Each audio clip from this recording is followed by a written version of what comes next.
I pushed open the front door and saw a pair of unfamiliar men's dress shoes placed neatly beside mine. Sarah was leaning against the living room doorway, holding my whiskey glass, a lipstick print bright on the rim.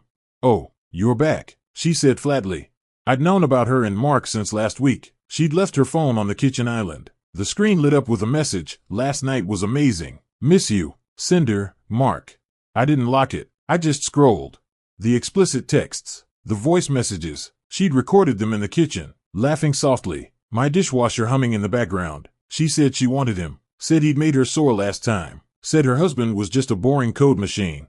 I walked into the living room holding the phone. She didn't grab for it, didn't cry. She just slid it out of my hand, glanced at the screen, and smiled. "Yes, I slept with him," she said, eyes shining in a strange way. "What are you going to do about it?"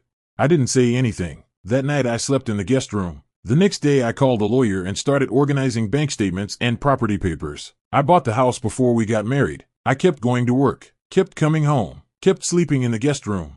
We lived like roommates. And now his shoes were sitting in the entryway of my house. I stepped over them and walked into the living room. Mark was planted in the center of my couch, wearing my gray lounge pants. He had my remote, streaming Breaking Bad on my Netflix account. He gave me a little nod. "Hey, Jack, good show." Sarah came over and perched on the arm of the couch, very close to him. She was wearing the silk robe I'd given her for her birthday last year. "Mark's apartment has a leak. He's staying here a few nights," she said, staring straight at my face without blinking. "You got a problem with that?" I looked at Mark, early 30s, shirt sleeves rolled to his elbows, gym-built forearms on display. He watched me with the faintest smirk, waiting for me to explode. Sarah was waiting too. She was betting I wouldn't hold it together, betting I'd yell, curse, throw something, so she could turn to Mark and say, "See, I told you he's a spineless loser." I nodded. Then I turned and walked upstairs. The master bedroom door was open. The sheets were tangled, my Egyptian cotton sheets. A short blonde hair lay on the pillow. I opened the closet and pulled out an old duffel bag from the back. I stuffed in a few shirts, pants, socks, took my passport in the folder from the nightstand, birth certificate, social security card, copy of the deed. From the bottom drawer I took a metal box with my mother's old ring and some of my collectible coins. I shoved the box into the bag. When I came back downstairs, they were still on the couch. Mark had his feet up on my coffee table. "I'm getting a hotel," I said. My voice didn't sound like mine. "Lock up when you leave." Sarah's smile froze. Mark blinked and lowered his feet, suddenly quiet. I drove downtown to the Marriott, checked in, used my own card. Then I sat in the too soft chair in the room and called my lawyer, Alan. "Start now," I said. "File for an emergency freeze on all joint accounts. The house is premarital property. You have the deed. I want everything separated, immediately." Alan paused on the other end. "You sure? This could get ugly. She might claim partial interest if she fights." "She won't fight," I said. "She can't afford to." "Do it." Saturday morning, I went back to the apartment building at 7 and waited in my car until 9. I saw Sarah and Mark come out together. She was holding his arm, wearing a very short skirt. They got into his car and drove off. I went upstairs and unlocked the door. The air smelled like unfamiliar cologne and stale alcohol. The locksmith I'd called arrived 10 minutes later. We replaced the entire lock set. I put the old cylinders and a hotel key card into an envelope and dropped it in my own mailbox. She could come get it.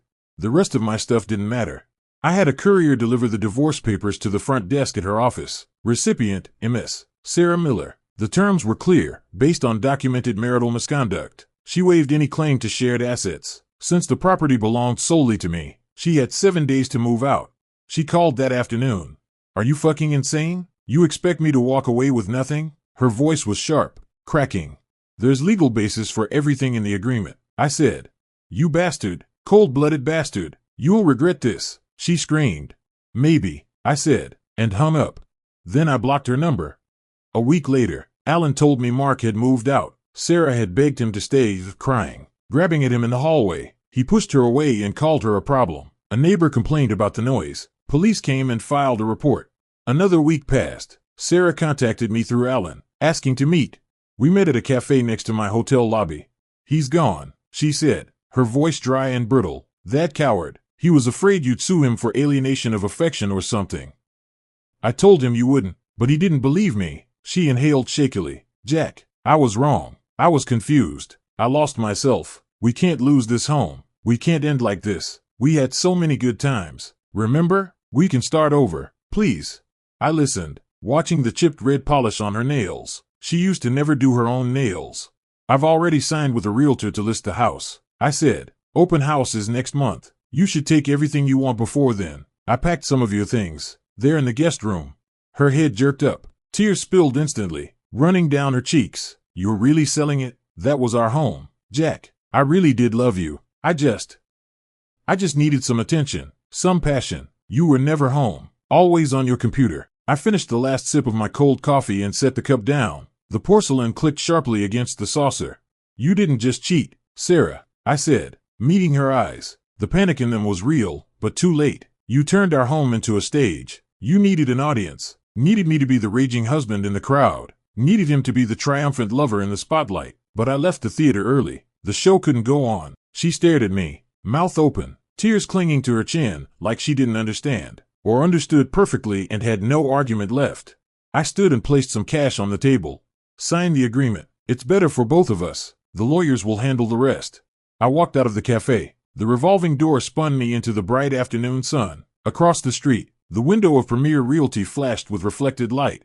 I crossed the road and pushed open the glass door. A well-dressed man in a suit stepped forward with a professional smile. Good afternoon, sir. How can I help you? Yes, I said evenly. I'm looking to buy a new condo. High floor, open view. I'd like to see it now.